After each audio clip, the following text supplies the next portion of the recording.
Hey guys, so my name is Stephen Tamman, and today we're going to be going over this idea here of programming and career path.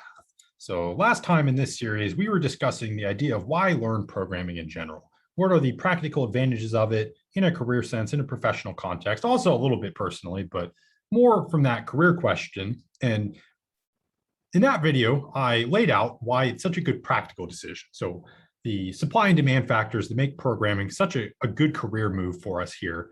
But we didn't really answer, well, what do you mean by a career in programming, right? What does that entail?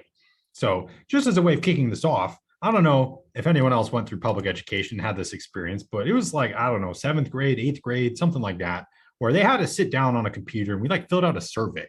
And it was like, based on your interests, you might end up in this career path or this career path or this career path. I don't honestly remember what mine were, but I think somehow I got like cooking for one of them. I don't know what the accuracy of that software is, but at any rate, I had to fill out this like career survey where we had these people who like watch the videos and they say, oh, like if you like such and such, maybe this is the field for you. And you have all these people who come in and try to convince you that you should go be XYZ when you grow up, right? Now, of course, I'm not convinced that most people who are that young really have any business making important life decisions.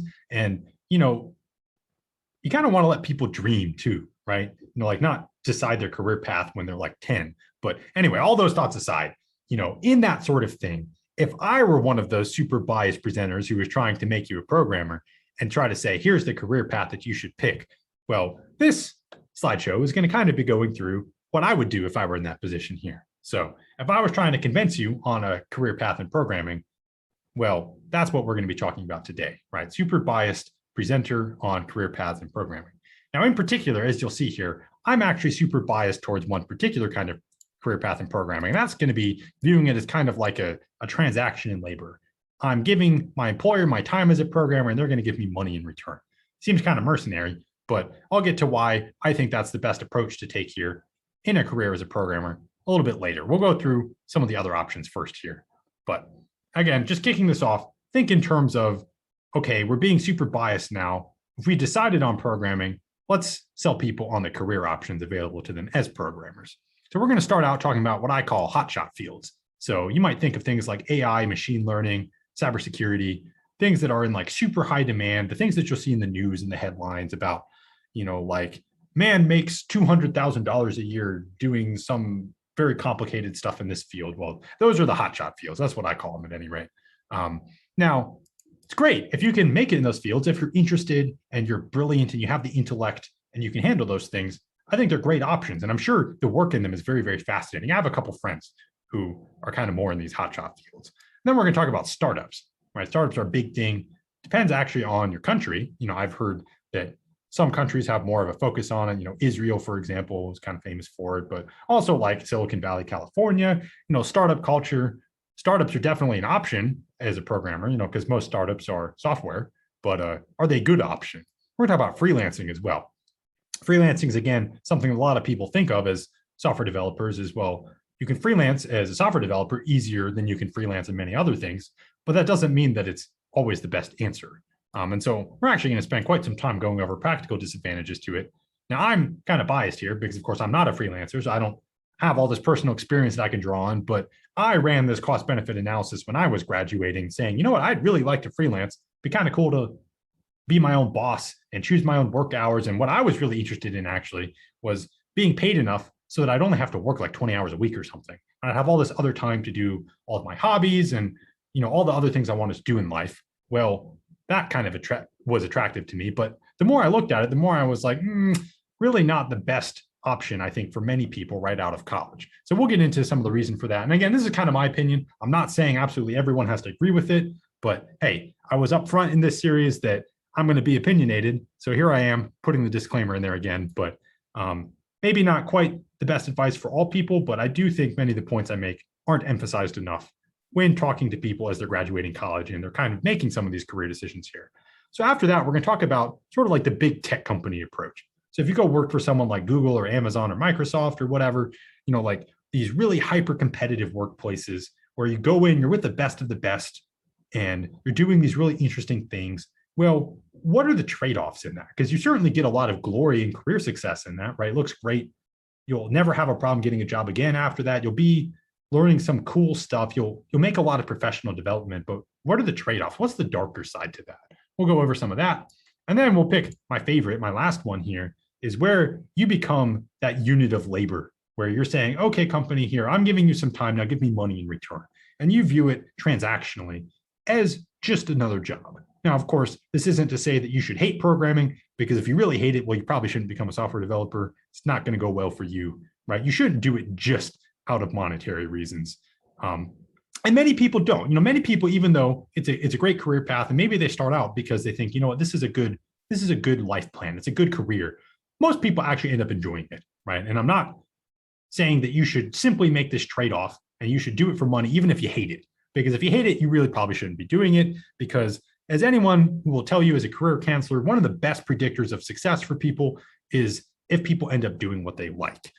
So people, actually goes for education and learning as well. Kids have zero problems learning things that they're interested in. What's a huge struggle is when you make them learn things they're not interested in.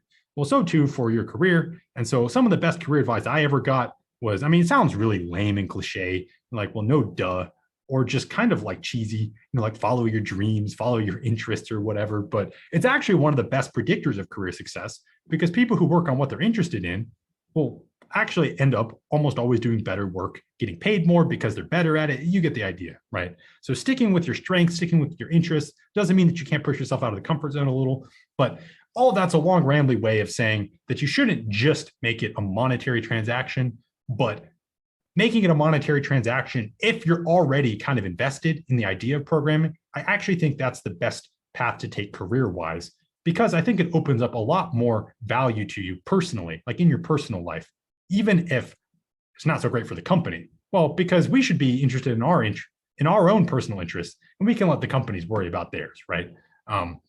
So that's, as I say, where my biases lie. This is the path I've chosen personally. So of course, that's what I'm going to favor because I'm biased, but you get the idea. We're going to talk about some of the things before then, and then we're going to end there on that one. So this first one here, the hotshot fields that I mentioned. So somewhat unsurprisingly, the more difficult fields that lean more towards the computer science side of things. So I kind of made a big deal out of differentiating programming and computer science last time, saying that, what we learn is kind of more properly the practical applied side of computer science. How do you make computers do these things, write code that builds stuff rather than writing the code that lets you build stuff per se.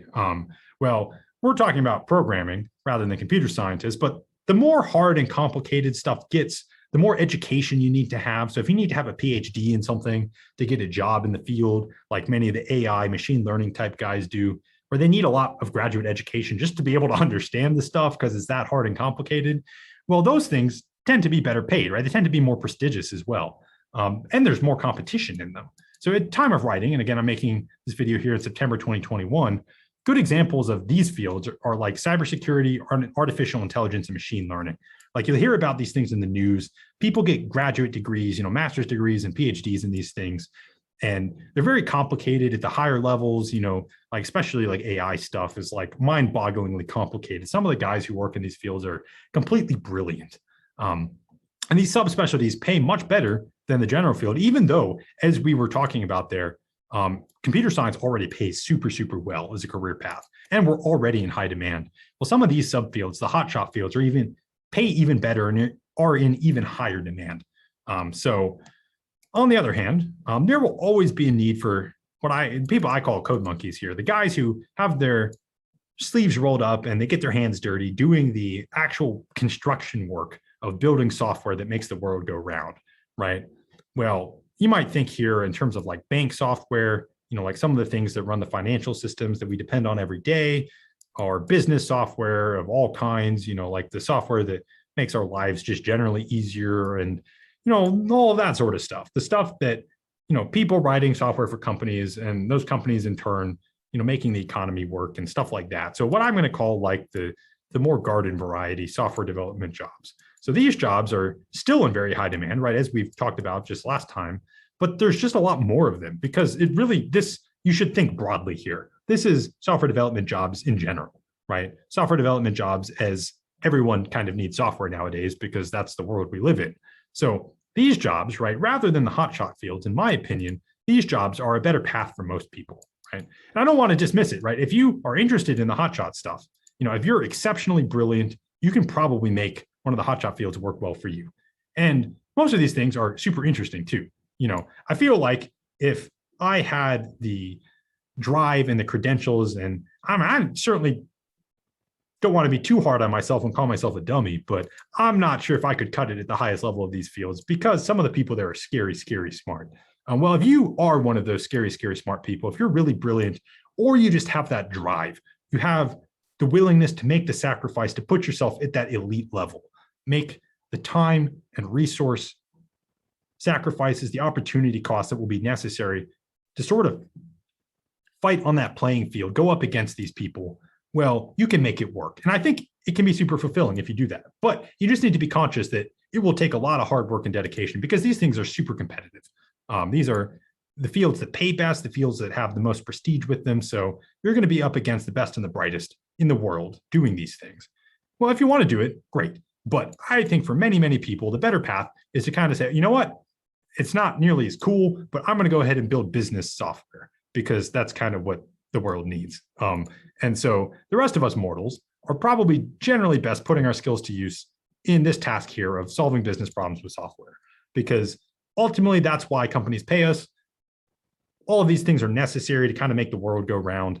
And this is the sort of career path, as we'll get to at the end of our discussion today, that I think most people should focus on just because it's the most realistic. It's still a great practical career path because we still get paid a lot. We're still in high demand, but maybe it's not quite as flashy as some of the stuff. But like I say, I don't want to put people off their dreams. If you've always wanted to do some of these things, well, then all power to you, right? But you just need to be conscious that there's going to be some sacrifices involved because the people in these fields, right, the competition and all of that environment that you'll be going into with all these other hot shots, why I call them hotshot fields, is that it'll be pretty intense is all. And not everyone is cut out for that. So if you think you are, go for it. But I think for a lot of us, the rest of us mortals are probably generally best working more garden variety software development jobs. So, all right, so now let's talk about startups.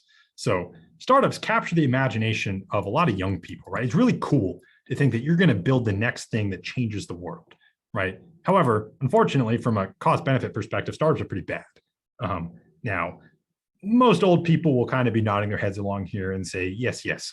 But young people kind of sometimes have this rose-colored glasses view of the world, like, oh, I'm sure it'll just work out.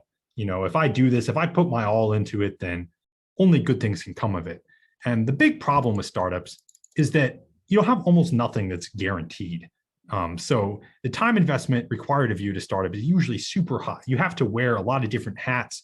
You have to be multi-talented. It's a great way to get a lot of experience in the pressure cooker if you're trying to gain a lot of skills on the fly, right? But the people who work at these places, it kind of depends on the startup. They're not all the same too. Maybe there's some startups that have good company culture and work-life balance and all that great stuff. I haven't heard of them, but the reputation that they have is we're talking 60 to 80 hours a week, some places, if you're to believe the internet horror stories and gossip here.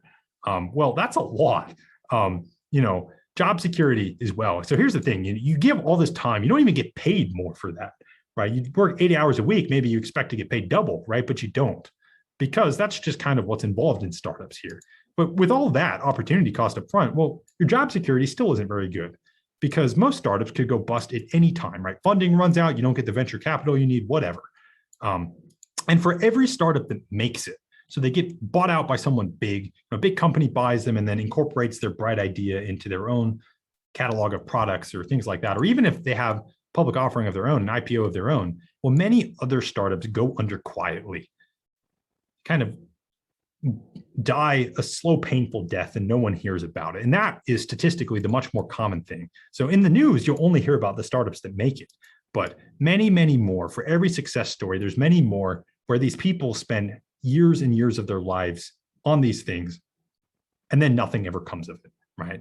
Kind of existentially, kind of sad, right? But that is statistically the more common path in startups. And so if you get involved and you get yourself heavily invested in one, this is one of those high risk, high reward situations. If you buy in and you take a stock option in one of the startups that blows up, think early years of Microsoft. Well, those guys made enormous amounts of money, right? But at the same time, what happens if you were working for a startup that didn't happen to turn out like Microsoft? Well, then you might have invested all this time and energy. You've undergone, taken all this opportunity cost and stuff, but then it doesn't work out. Well, if you're going into the situation, you have the choice, it's actually not a good answer, because expected value in statistics is the value times the probability that it happens, right? So you give up a lot of things to work for a startup here, but the expected value of it isn't that great, because the probability that your startup in particular is the one that takes off, that makes it, statistically is actually improbable. And so your expected value for you as as someone who's personally self-interested, someone who's looking out for the best value for you as an individual, startups actually aren't a great option. Now, again, there's people who this is what they wanted to do since they were a kid. They're aware of the factors in it. They're aware of the realities of the situation. But you know what they say? This is something that's important for me. I want to leave my mark on the world. I want to have this idea. I want to put it out there, even if I don't succeed, because that's just what I feel driven to do. Well, you know what? If you're that person, more power to you, right? Because we do need people who push the envelope. And that's one thing that startups can do. A lot of companies are kind of risk averse. They're not willing to take some of these risks to try to do all the new bleeding edge stuff, because it's not so good for their bottom line. And that's what companies are ultimately driven by. But startups can be more passionate about these things. They can get more philosophical. They can take this stand and do these things that companies wouldn't ever dream of, because that's startups. And if you're okay with that, and you know that statistically speaking, it's not probably the best practical decision, but you still want to do it anyway out of ideological reasons, that's great. There's people, it's still an important part of our economy. It's an important part of the success for us here in the United States. It's one of the reasons why we're such a dominant technological player on the world stage. So there's nothing wrong with this. And I wouldn't want to give the impression that I'm trying to like condemn people here or whatever. It's just that I think we should make sure that we tell starry-eyed college graduates the realities of the situation, rather than talking them into it when it's actually a pretty bad practical decision. If what you're interested in is like your personal time and your personal investment monetarily, well, startups are not the best for that. So this may not be the answer that most people want to hear. This is the truth of the situation, though. And I know I'm being kind of hand wavy here. I haven't like quoted statistics and stuff, but if you talk to enough people in the field, you'll hear this answer consistently. It's not like I'm just making things up here. So nonetheless, if you know that this is something that you want to do, then you can still do it, right? And that's what I'm going to try to emphasize for each one of these paths that I'm shooting down here, that I'm saying isn't the best practically for most people. Well, that doesn't mean that it's not the right path for some people. So you just have to figure out what kind of person you are. So freelancing, very much the same way. I'm going to say the same thing at the end of when I go over this that I just said there for startups. Well, freelancing, in my opinion, is also far, far overhyped.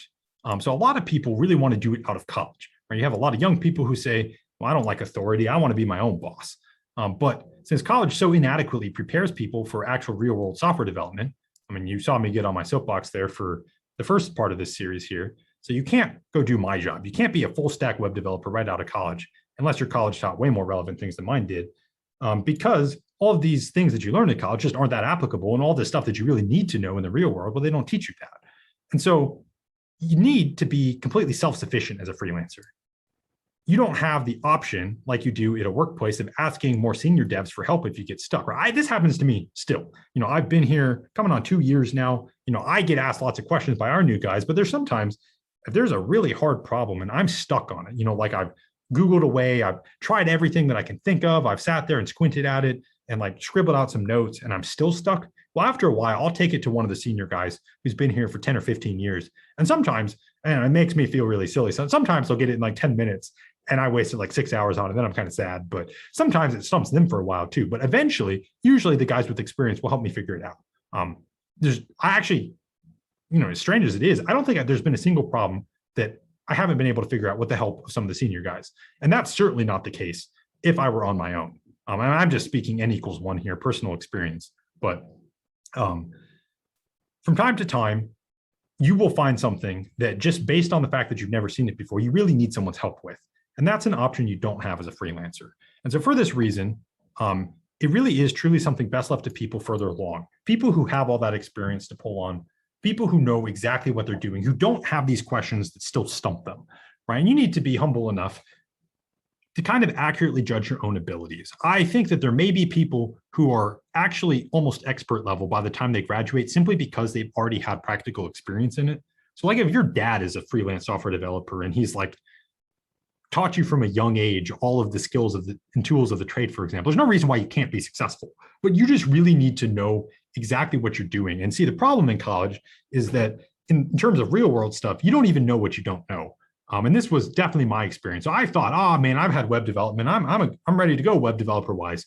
And I did pretty well in college, but then I got to my job and I knew nothing. I mean, like you could have taken a guy who was there for a year and maybe I got much better grades than him, but he knew way more than I did on like the stuff we actually used. That's what the real world's like.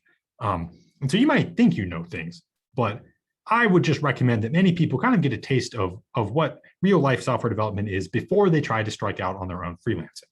This isn't to say you can't do it. We're just talking about statistics here, like the probability distributions of how many people can actually be successful.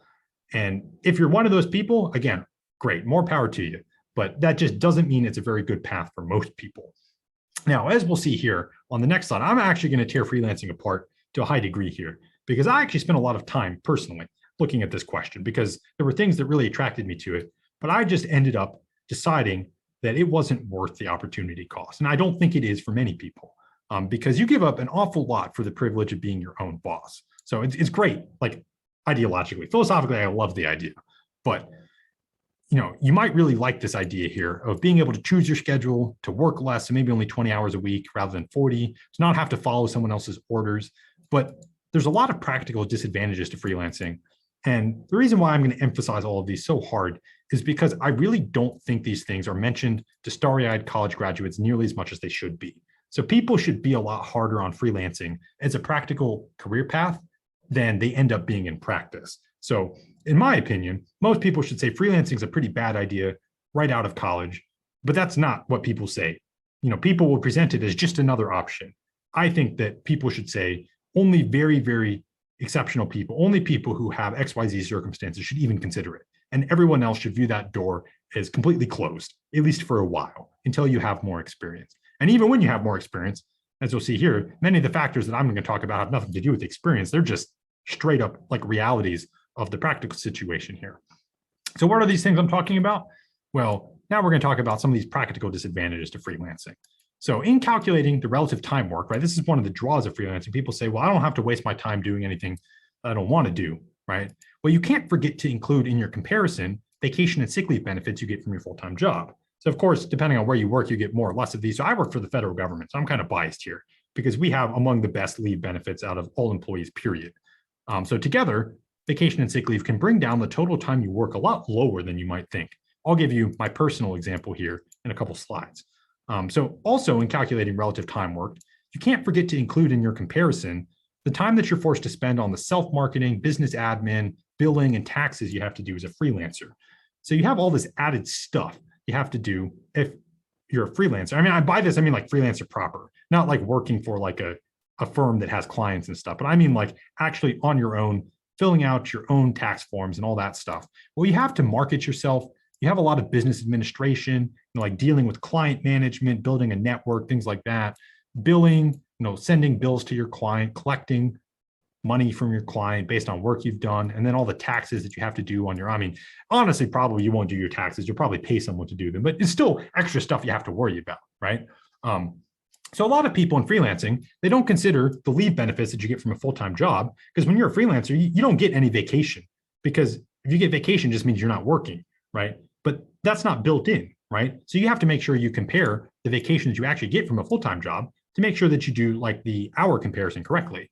In the same way, all this extra work that you have to do as a freelancer, well, it takes time, also stress as well. So we just talked about time there, but stress levels and happiness, you also can't forget to include all the added pressures that all this stuff we just went over does. So self-marketing, business admin, billing, and taxes, well, it's all added stress and pressure you have as a freelancer that you don't have as a full-time employee. So I can only speak for myself, but when I leave work, work is at work. Like when I'm not at work, I just don't think about work. It's easy. I can leave it there. It doesn't follow me around because I don't have any stress. I don't have anything I have to worry about for it.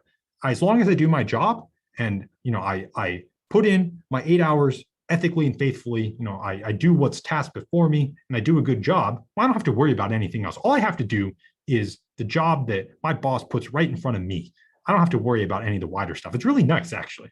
Now, I actually don't have a lot about this in the slides, I realize here, but one of the other things to mention here is you got to be careful how far up you move in management, because at some point, if you work for a company, you start getting this stress levels and things that kill your happiness.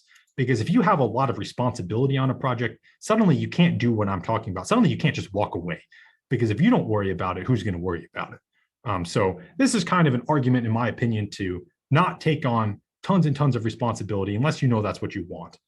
So right now, I am a team lead in my workplace, but I am not like a project manager. I'm not within the formal management structure of the Air Force. Like, I don't have people who directly report to me. I'm the person who coordinates the work effort on my team, and I help my PM like sequence tasks and stuff, but I don't have a lot of actual like project responsibility. Like, if this thing goes down crashing and burning, it's not on my head per se. I mean, kind of is, but I mean, basically all I'm saying is you got to be careful how much responsibility you take on. So I'm kind of saying that this is a huge problem as a freelancer, because as a freelancer, all that responsibility is always on you because there is no one else. Well, if you work for a company or you work for the government or whatever, it really depends what kind of job you have as to how much pressure you have from it. So the point is, as a freelancer, you don't get a choice. You have all this pressure whether you want it or not. Depending on what kind of position you work in and how much responsibility you undertake, when you work for someone else, you will be able to separate from it because it becomes someone else's problem. And that is a very powerful thing. And I think a lot of people underestimate the impact that that can have on your overall stress levels in life. Because really, truly, if you can just walk away from it, it's easy to not worry about it. I try to keep a very, very sharp line between work and home for me. So when I'm not at work, I don't respond to work messages. I don't have our chat system. It's basically like Discord, but for my team at work. Well, I don't have that on my phone because I don't want to think about it when I'm not at work. And that's something that you have a much harder time doing as a freelancer. And then on top of all of these things here, I'm just keep going. I have a whole nother side of this too. Well, you have far inferior job security as a freelancer compared to working for a large company, right? Small companies can be a little bit more unstable, but a large company is pretty stable, or especially the government or defense contractors. Right now, defense contractors are some of the, they have like guaranteed contracts with the government, right? They're another stable employer. So Department of Defense generally, right? I'm biased again, that's where I work. So that's where my knowledge base is, but it's one of the reasons why I chose to work there was because the job security is essentially guaranteed, right? You do your job, you perform well. I'm on the Air Force Base where I work. So I'm on one team out of, I don't know, like a huge number. We have an entire software maintenance division on base here. And so I could go bounce around between 15 different teams over the course of my career here, live in the same place, and I could work for any of them. That's the sort of job stability that you really can't get as a freelancer. Because what happens if your client moves or suddenly they want to work with someone else or whatever, like you have no stability. The rug could get pulled out from under your feet at any time, and there's nothing you could do about it. Well, when you work for the government or Department of Defense, defense contractors, big companies, well, you don't have that as much because you have much more stable employment. It's not something that you personally have to sit there and worry about because as long as you're performing well, you're essentially guaranteed that position to last. As I say, it really depends on the company. If you work in the private sector, this can be a little bit more up in the air depending on who you work for. But nonetheless, if you work for a big company, a stable company, you have much, much better job security than you do as a freelancer. All right, so even more disadvantages here, right? These are the sorts of things that I really wish people emphasized about freelancing more when talking to young starry-eyed people coming out of college, is that you need to make sure that you give them both sides of the story, right? So everyone is familiar with the advantages you get in freelancing, but not so many people seem to be aware of all these disadvantages because they're not talked about as much as they should be, in my opinion.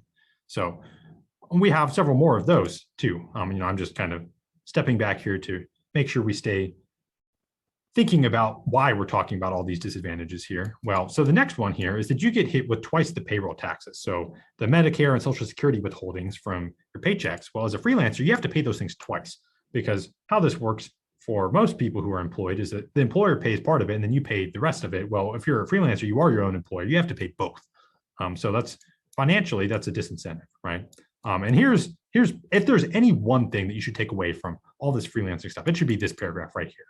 Health insurance options for individuals, given the lack of bargaining power that individuals have in the insurance market relative to companies, And at the same time, the extortionary healthcare costs in present day America, well, health insurance options for individuals are complete ripoff. Like, it's scary how expensive they are. This is a very, very, very big disadvantage, especially if you have a family. Now, I have a friend who lives in the UK, and the UK has nationalized healthcare that's at least reasonably effective, right? It depends on what you have. Sometimes they still buy private health insurance and stuff, but basically, healthcare isn't nearly such a big problem for them there. And so he's a freelancer, and it works great for him because they have nationalized healthcare that's effective. Well, we don't have that in America. And so health insurance is a huge, huge factor in most full-time employment with benefits. And it's simply a brute fact of life that freelancers are at a massive disadvantage here. Now, you can get insurance through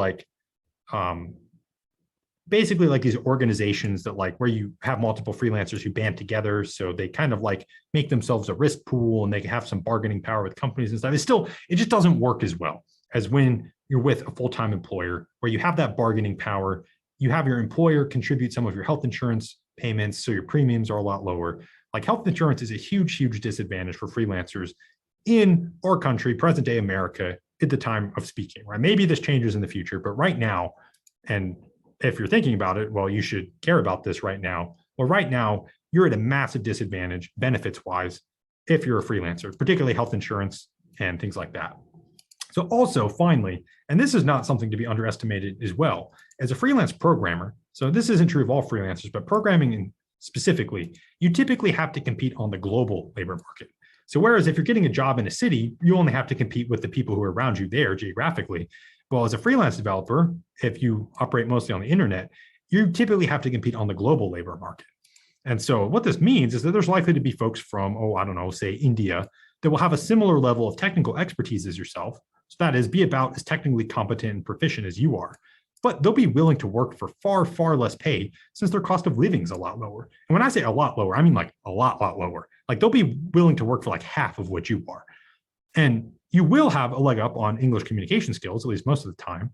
And that does give you something to bring to the table for the higher cost that you necessarily have to charge because your cost of living is higher.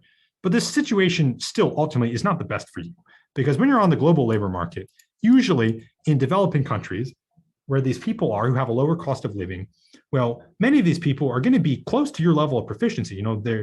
They've gone to the equivalent of our universities. They know what they're doing, right? They're not incompetent.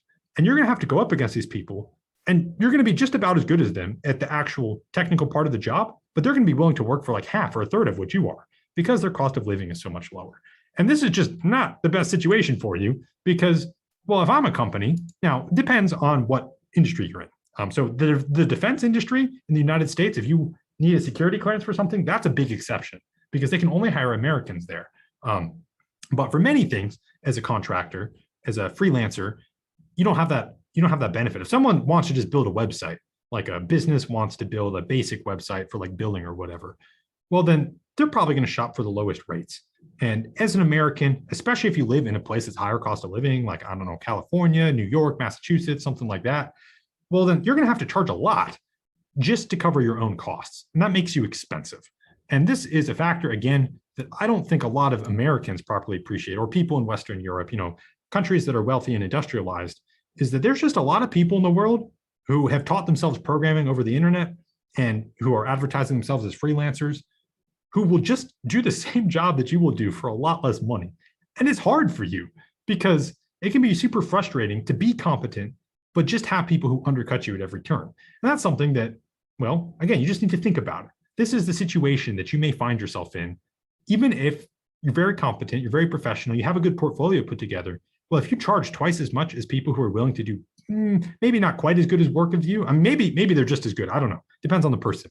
But if you have to charge twice as much just on account of your circumstances, that makes you a lot less desirable than you might otherwise be. And so you just need to think about things like this as well.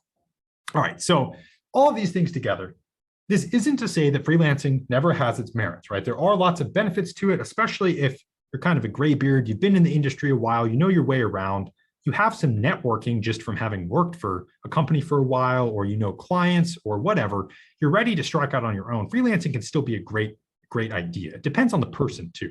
Some people are just way more organized. They're way more likely to be successful at doing everything they need to do to successfully run their life as a freelancer, right? To get clients, to market themselves, to follow up, to build networks, do all of that networking that's important in this. You get the idea. Some people are just going to have an easier time of that.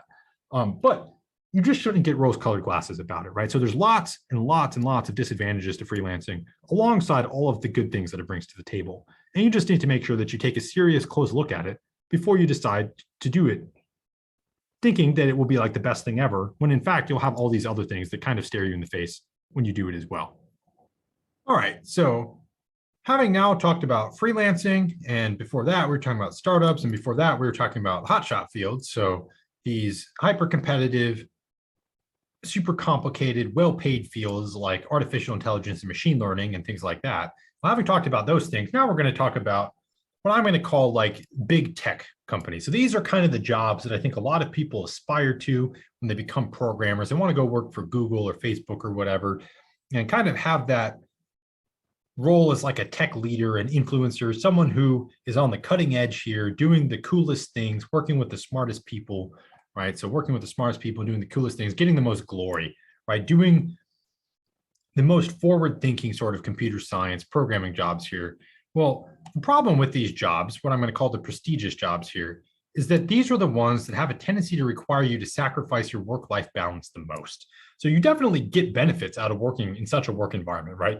You have super smart colleagues who drive you to be better, and they can teach you things, and you can bounce off each other and come up with all these great ideas and make a lot of progress in the field and things like this, right? There's all sorts of benefits to it. But the downside is that a lot of the time it does require you to kind of sacrifice your work-life balance.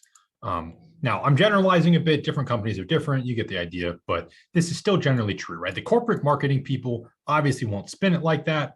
It'll always be like, like you'll have such a welcoming work environment. Like, look, we even give you 3 meals a day and you can shower at work, right? But what they don't tell you is, oh yes, now we expect you to be there 80 hours a week.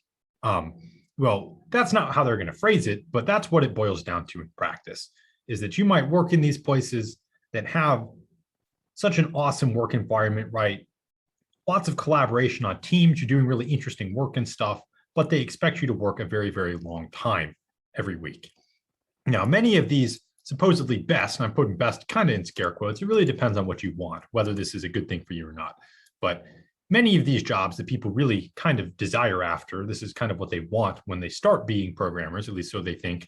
Well, many of these supposedly best salary jobs in software engineering, they're not only exempt in their labor designation, so like exempt in terms of their labor status. And what that means is that companies are exempt from labor regulations and setting hour requirements for what you have to do to earn your salary. So they say for you to meet your job expectations, you have to do X, Y, Z. Well, if they're an exempt employer, it means that it's not simply based on hours, it's based on what you do. And so if you have to work 60 hours a week, well, then to collect your salary, you have to work 60 hours a week rather than 40, for example. But not only do they have this designation, they actually also frequently abuse it. So abuse is kind of a scary word, makes it sound like tech companies are evil or whatever. They do what's in the best self-interest of the company, which is not always in the best self-interest of you as an individual employee. And so the point here is that companies are going to, if they have the opportunity to make their employees work more, to get more done, which is better for the company, well, of course they're going to do it. It's not like evil or nefarious or anything. It's simply just how the economics of the situation work out here.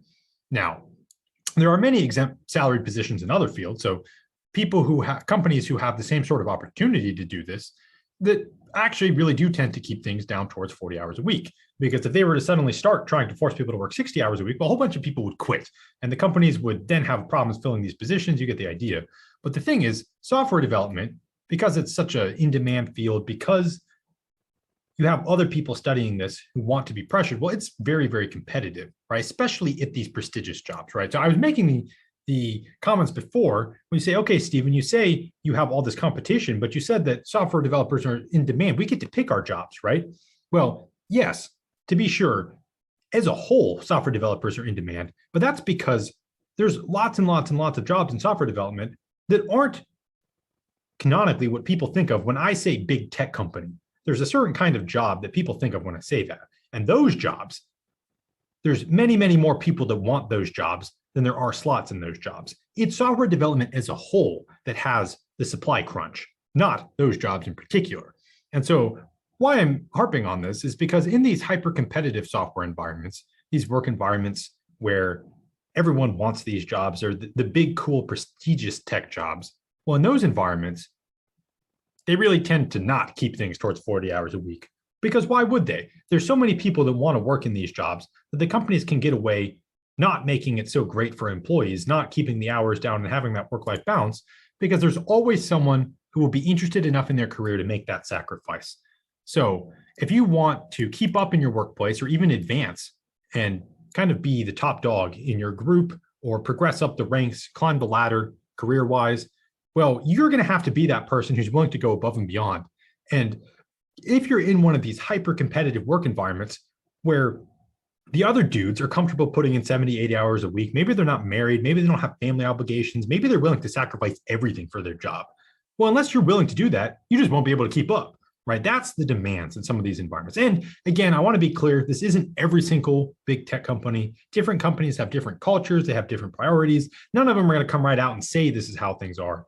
But you should just ask around, look at those reviews on Glassdoor and Indeed and LinkedIn, see what people are saying about the work environment. Is it toxic or not? And just see what the work-life balance is like. Because in many of these most prestigious jobs that have these cool teams that do cool stuff and whatever, in my opinion, if they make you be there 60 plus hours a week to collect that salary, it's not worth it. Because suddenly then you're giving all of this time over to the company, and that's time that you could be spending doing other things that might make you happier in life, that might give you other benefit that you wouldn't get when you're doing the job. And so some software subfields are worse in this than others. So game development, like that is developing video games or actually just graphics in general, but game development is notoriously bad in this, like super overworked and underappreciated kind of, right? You have a deadline and the management like pushes and pushes and pushes. You work 90-hour weeks or whatever, and then the game goes out, right?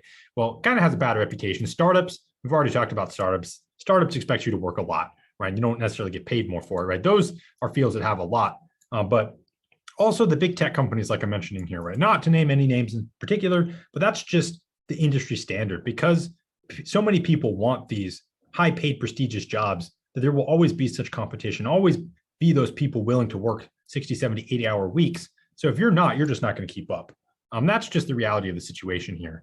But the truth is, for many of these prestigious software jobs, right, long days and high job pressure, they're kind of unfortunately more generally pervasive in software jobs rather than some of the other jobs in these categories, right? And that's just kind of a fact of life. You have to deal with this. If you want that sort of job, if you want to have to be in that sort of environment, you're going to have to be willing to make that sacrifice. And it's not a bad thing. Some people certainly can and will make that sacrifice. They want the career potential there. They want to be on these high-performing teams doing the cool stuff. And there's nothing wrong with that.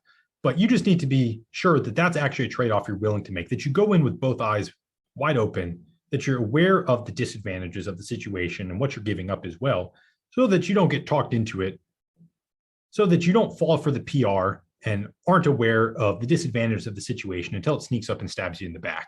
So that's why I'm harping on this. That's why I'm saying you just need to be careful here that you don't trade glory and career success here for all the time that you might otherwise have in your life, right? Because work is one thing. It can be very fulfilling. It's a sense of satisfaction, but it's not the only thing in life, right? And so you just want to make sure that if you're on one of these paths, that you're making the trade-offs that you think are actually worth it for you.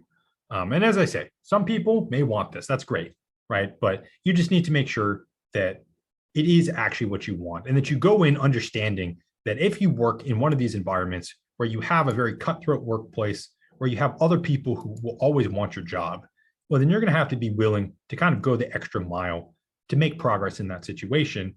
And if you're not up for it, well, then maybe that's just not the best place. And again, my opinion here, most of the things we're talking about, as I've tried to be careful in talking about all these things, they're right for some people.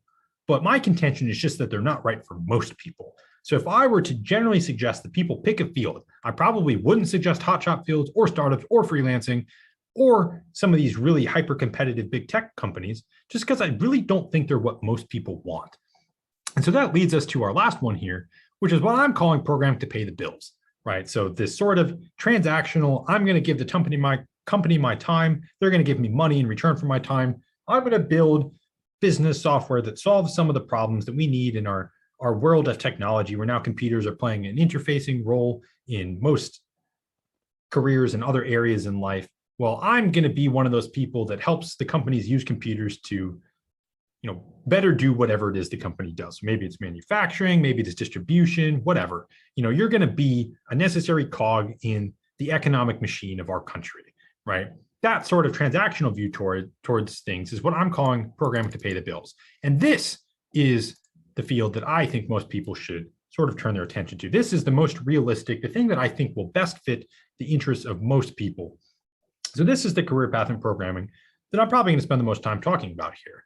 Right. So if the only possible alternative to freelancing, so we said freelancing has some disadvantages, right? Well, if the only possible alternative to it was signing over 60 plus hours of my life every week just to collect my salary, then maybe I'd take a second look at freelancing. Maybe that'd be worth it, right? If the only thing that I could do other than freelancing was sign over more than 60 hours of my life every week just to collect my paycheck, well, then perhaps I'd freelance because it would be better than the alternative.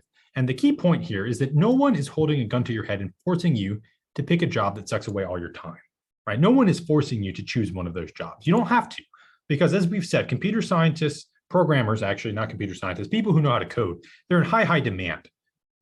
We have a valuable skill that companies are willing to pay for. So you get to pick your job to a higher degree than other people in other fields who might end up in one of these time-sucking work environments that they can't get out of because that's the only job that they can get, given their professional skill set. Well, for us as programmers, since programming is in such high demand, you kind of do get to pick your job more. So no one is going to make you do this. If you want it, if you want the glory and the prestige and to be in that competitive environment, then you can choose it, but no one is going to make you do it. And you should just keep that in mind here. So if you're willing to forego working for big names and sacrifice quote unquote career success as a concept, whatever exactly that means, right? Because different people define it differently. And in my opinion, I think you can have a far more successful and satisfying career helping people than you can making money, for example, but not to go down that rabbit trail. We're just saying, if you're willing to sacrifice quote unquote career success and not work for a big famous company doing the big famous company things, well, if you're willing to forego that and you instead view programming as a way to pay the bills that fortuitously happens to be occasionally interesting and stimulating, so a job that at least you can somewhat enjoy, but one that is primarily practical in nature, well, if you can think like that, if you can think like a mercenary and do better for yourself by making the situation one out of practical means rather than necessarily viewing things in terms of like, I have to work for the best company or the biggest company or whatever and gain the more career glory, if you're willing to kind of make the practical trade-off here, then I think you can do better for yourself in software than almost any other field. Because we're in high demand, we really do get to pick.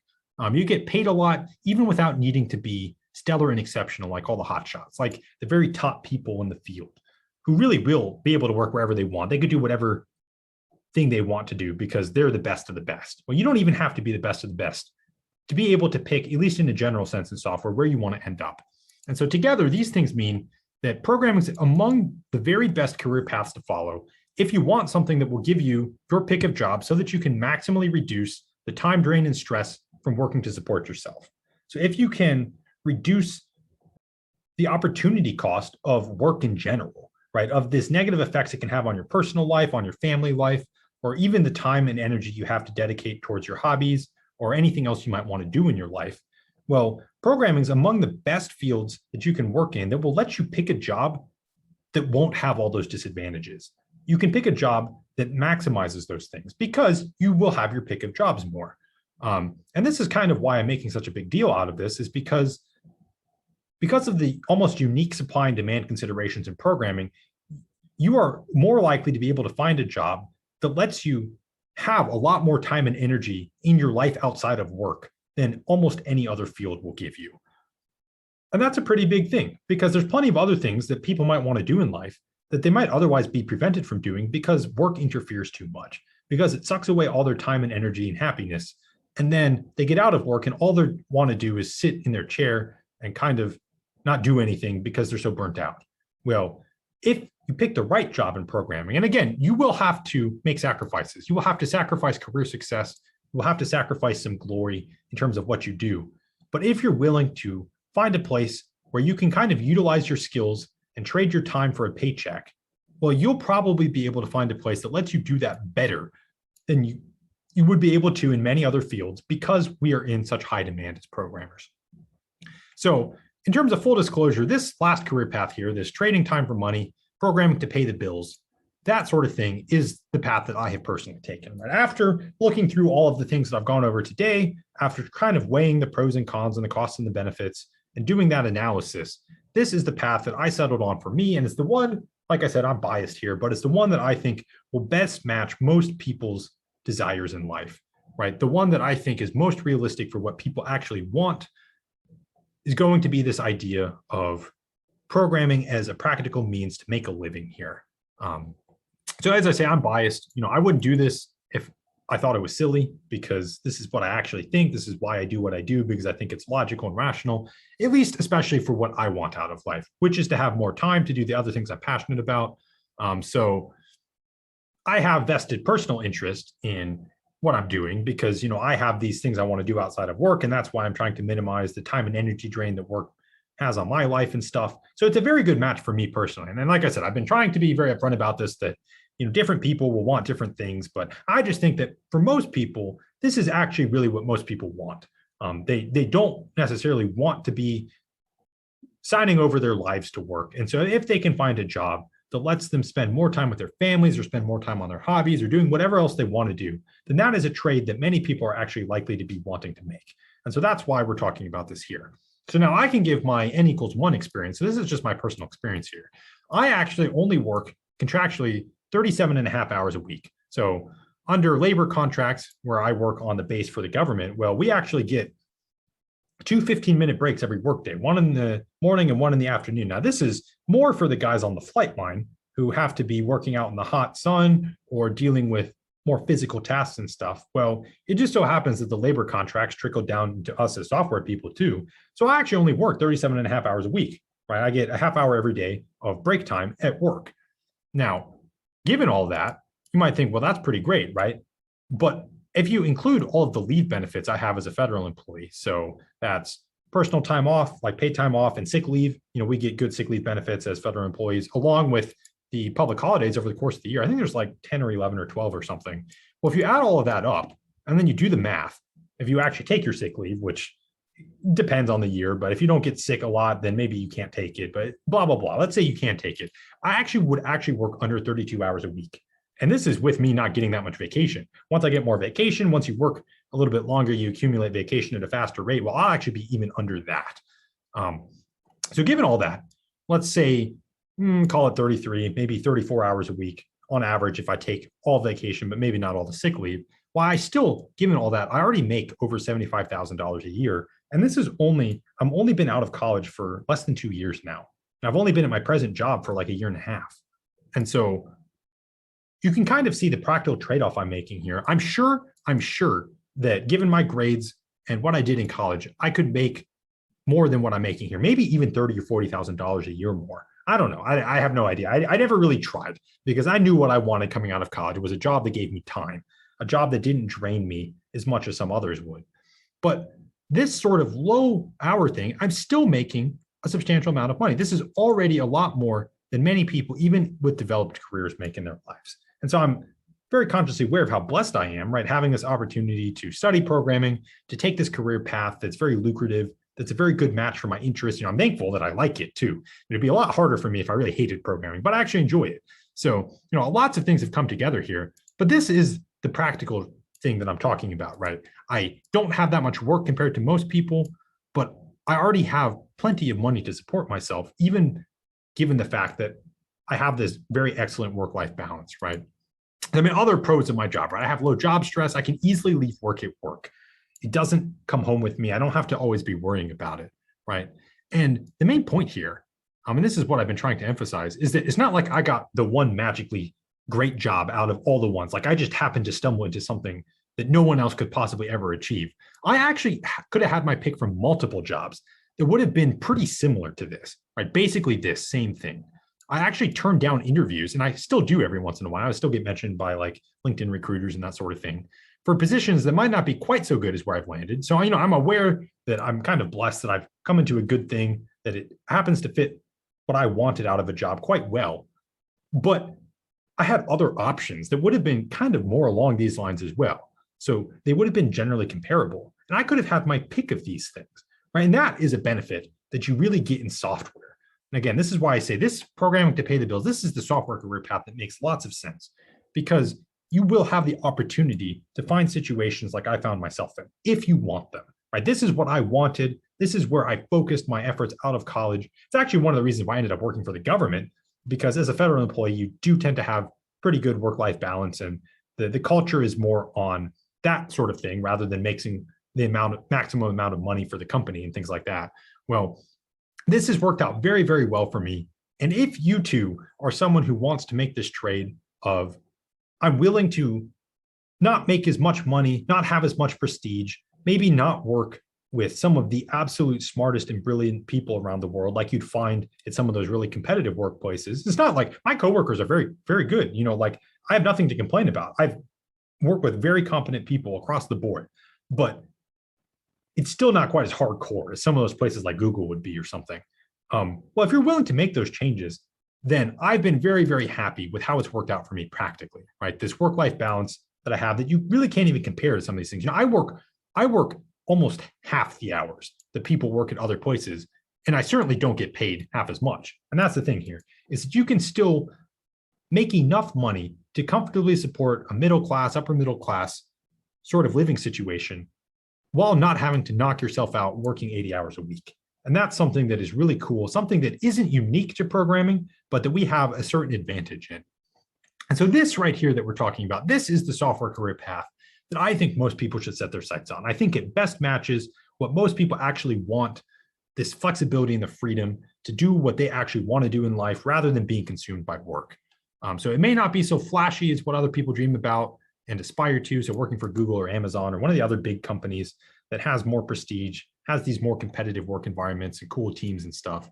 But as a base for the rest of your life and whatever else you might want to be doing, so family, religion, charity work, hobbies, whatever, all these other things that are arguably just as important or more important than work, well, I don't think much else can stand toe-to-toe with programming as a career path for this. Because we have our pick of companies, we have our pick of work situations, we are actually truly able to find situations like I found myself in. Like I said, I don't think what I have is so exceptional that it's like the one job that I could never, ever find again in my life, given my professional background and my capabilities here. If I wanted, I could go get another job basically like this, right? I mean, like I said, not to minimize how good my job is. I'm very thankful for my employers and I like my boss and stuff, but like this isn't the only place where I could find this sort of situation. And that's true for most people who learn programming, right? You too could find a situation like this if you do well and you apply yourself and you get the credentials that you need. Well, this is just the nature of programming as a career. And that's what I've been trying to go over here, that this is possible. This is a path that you can take if you find programming. So if you're like me, and this is what you want to be working less than 40 hours a week net, over the course of a year, more like under 35, and spend time with your family or do things in your hobbies or do, church stuff or whatever. Well, you can find the time to do that and not be stressed out all the time by work, because you can find a job that affords you that, because you are going to be in high enough demand that you can actually almost guarantee yourself to get a job like this if that's what you want, right? Or you could do any of these other things that we've talked about. You could go work in a hotshot field. You could work for a startup. You could go freelancing. You could go work for a big tech company and have all this glory and career success. Those are all options too. They may be good options for some people. But for me, this was what I think programming as a career path is such a great thing. Why it's such a great thing to study is because it lets you do this. It lets you have that work-life balance that minimizes the drain that work has on your life in terms of time and energy and resources, so that you can get about all these other things that you might want to do in life. And as I've been emphasizing all along here, there's certainly nothing wrong with taking one of the other options if you have different priorities. But why I've been emphasizing this is just because I think programming is well positioned in terms of labor options to give you this last sort of thing, to view it as a practical trade where you get to pick a job that minimally interferes with your life, that, as I say, also happens to be occasionally interesting and fun. So I enjoy programming. I certainly, as I was saying towards the beginning of this, I certainly wouldn't advocate that people who absolutely hate it go do it and grit their teeth just because it's a good financial decision. I met people like that in college. And by the way, these people were not usually the most successful people who were studying engineering because it would make them a lot of money. It doesn't work very well, because to be successful in a field, the best predictor of success is interest. If you're really interested in it, if you love doing it, it won't seem like work to you. Now, this isn't to say that work doesn't seem like work to me. Work very much seems like work to me. There's times when I have to do things where I'm just not interested in it, but I have to do it because, well, that's my job. That will be the case for a lot of things, but I don't hate it. And that's the other thing here, is that I actually enjoy some aspects of it. It's occasionally, it's very interesting. And so if you have that interest, well, then making a career of programming, making this idea of I'm going to trade some time and make this the way that I support myself and my family, programming gives you an excellent, excellent base to do that. And that's why I've been harping on it, is this is such a great option. It's something that people should think about, because few paths in life can give you this in such a guaranteed way as software programming can. So that is my career thoughts on programming and the options you have available to you. If you pick up programming as a skill and you want to know what you can do with it, well, these are the things you can do. So we started out talking about hotshot fields like AI, machine learning, cybersecurity. Some of these things that require more education, but are compensated more highly. You get paid more. There's lots of prestige associated with them, but you kind of sometimes need a PhD or a master's degree, but that sort of stuff, what I call the hotshot fields. If you're really, really brilliant and you want to do it, go for it, right? You will have to make some sacrifices there, and there'll be some really smart people up against you, but it can be a really cool thing to do if you have the skills and the intellect to handle it. So startups, another option, right? If you want to push the idealistic boundaries here, if you want to do something and be part of something that doesn't necessarily have to fit into that corporate mold of making money or doing what's best for the corporate bottom line, well, startups will give you that freedom and that flexibility, but there's lots of practical disadvantages to them. You have a lot less stability.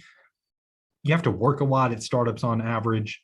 And sometimes they just go under quietly, dying a slow, painful death that no one hears about, because that's just the nature of it in terms of probability and statistics. Well, freelancing also has some disadvantages that you may not hear about so much. Lots of stuff relating to you kind of having to hustle if you freelance on your own, go find your own business, network your own clients, things like that. Also some financial stuff and some practical stuff in terms of health insurance. So freelancing isn't a panacea. Now, for people who have a lot of experience, who want that flexibility and to be able to choose their own work and work only when they feel like it and stuff like that, freelancing is great. But it's also very difficult to do as a young person, because you don't necessarily have that experience base that makes it easy for you. So it's not to say it's impossible. People who have a very niche set of skills can make it work pretty rapidly, I'd say, but you really do need that experience. So really, age isn't so much a factor here as experience is. And so if you're hyper experienced and you're young, well, go for it, because you'll be able to be successful in it rather than getting stuck on problems that you can't solve, but having no one to turn to. That's really what's scary about freelancing, is that you don't have a support network. You have no one that you can take your hard problems to, which is something that you benefit a lot from working on teams with experienced people if you work for a company or the government or whatever.